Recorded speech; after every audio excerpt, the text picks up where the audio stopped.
Bismillahirrahmanirrahim. Assalamualaikum warahmatullahi wabarakatuh. Alhamdulillahi rabbil alamin. Wabihi nasta'in wa ala umuri dunya waddin. Wassalatu wassalamu ala rasulillahi ajma'in wa ala alihi wa sahbihi ajma'in, amma ba'du.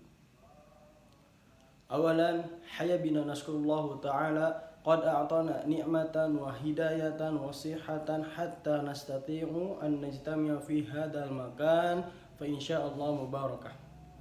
Wa thaniyan salawatu wassalam ila nabiyyina ila syafi'ina ila rasulina Muhammad sallallahu alaihi wasallam. Hadirin yang dimuliakan Allah Subhanahu wa taala. Alhamdulillah, pada kesempatan ini kita bisa berkumpul di tempat yang insya Allah Allah muliakan, yang insya Allah Allah berkahi dalam rangka tablik akbar. Pada kesempatan ini saya berdiri di sini insya Allah akan membawakan atau akan menyampaikan tentang bagaimana cara menghafal Al-Quran dan bagaimana beristiqomah dalam membaca Al-Quran. Hadirin yang dimuliakan Allah Subhanahu wa taala, Rasulullah SAW bersabda, "Man qara'a harfan min kitabillah falahu bi hasanatun wal hasanatu bi asyri amsalihha. La aqulu alif lam mim harfan, walakin aqulu alif harfan wa lam harfan wa mim harfan." Wa qala aydan, barang siapa yang membaca Al-Quran, sesungguhnya Al-Quran itu akan menjadi teman, akan memberi syafaat dalam akhirat nanti, dalam kubur nanti.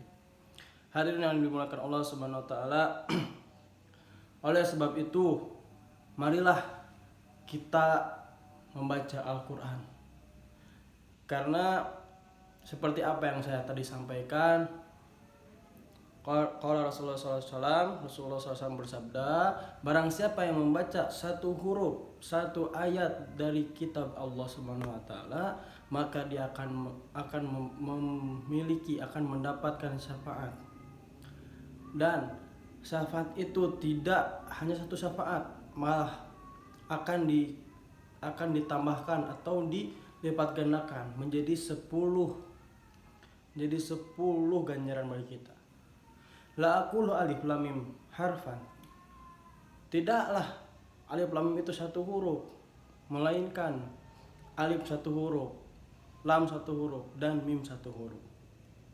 Hadirin yang dimuliakan Allah Subhanahu wa taala, tidaklah kita merugi. Kita membaca Al-Quran, kita mengamalkan Al-Quran, bahkan kita menghafal Al-Quran, kita mendapat ganjaran dari Allah Subhanahu wa taala yang lebih dari ganjaran yang kita dapatkan di dunia ini. Bahkan ketika kita membaca Al-Quran, kita menghafal Al-Quran, di akhirat kelak Al-Quran akan mensyafaati kita, akan menolong kita, akan menerangi kita di alam kubur nanti, akan mengangkat derajat orang tua kita. Hadirin yang dimuliakan Allah Subhanahu wa taala, saya dulu pernah masuk satu pondok pesantren yang dimana di situ semua penghafal Al-Quran. Mereka tidak mengenal waktu, mereka tidak mengenal dunia. Yang mereka kenal adalah membaca Al-Quran. Yang mereka kenal adalah menghafal Al-Quran. Pagi, siang, sore, bahkan malam dia di hadapan Al-Quran. Malah ada yang bertanya, "Ya Ustadz, bagaimana saya membaca Al-Quran dengan benar?" Bacalah, karena sebagaimana kita membaca Yasin, kita tidak bisa membaca Yasin, tapi karena kita sering membacanya, jadi kita lancar untuk menyampaikannya, kita lancar untuk membacakannya, bahkan sampai kita jadi hafal surat Yasin karena kita sering mendengarkannya. Hadirin dimuliakan Allah Subhanahu wa taala, sebagaimana para ustadz, para ulama, para kiai berdoa seperti, "Allahumma ja'alna min ahlil Quran." Ya Allah, jadikanlah kami ahli Al-Quran, ahli dalam Al-Quran. waj'alna min hafadhatal Qur'an, dan jadikanlah kami orang yang menjaga Al-Qur'an, orang yang hafal Al-Qur'an, orang yang bisa mengamalkan Al-Qur'an. Alladzina hum khassatuka ya rabbal alamin. Dan orang-orang itu adalah orang-orang yang khusus, orang-orang yang tidak sembarang orang. Orang-orang pilihan, orang-orang yang Allah berikan kelebihan untuk melaksanakannya. Bagaimana cara kita beristiqomah membaca Al-Quran? Luangkanlah waktu kita untuk membaca Al-Quran. Tinggalkanlah dunia sejenak. Tinggalkanlah perkara pekerjaan sejenak. Bacalah Al-Quran dengan lagu, dengan langgam, bahkan apabila bisa dengan qiraat, tidak bisa dengan qiraat, dengan murattal.